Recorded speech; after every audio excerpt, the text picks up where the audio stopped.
particularly with younger people, it's really hard to get people who have the confidence and feel that they've got enough to offer to become a board member. So going through Rising and through the scheme was a really good way of reaching people that we would never have been able to reach as members of the board.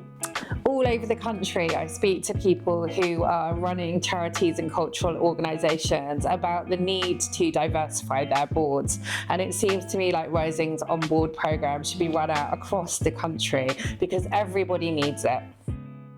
So one of the biggest barriers to being on a board, I think, is the stereotype of who's on a board, and that is often people with more life experience.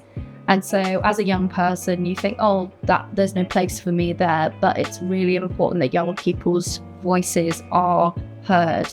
It was just the opinion that I had about just, being on a board. And you have to be pretty established, pretty experienced, pretty knowledgeable. But then again, it's humbling because in life you're learning every day. You can learn from anyone. The challenge that they solved was to find amazing cohort of young people.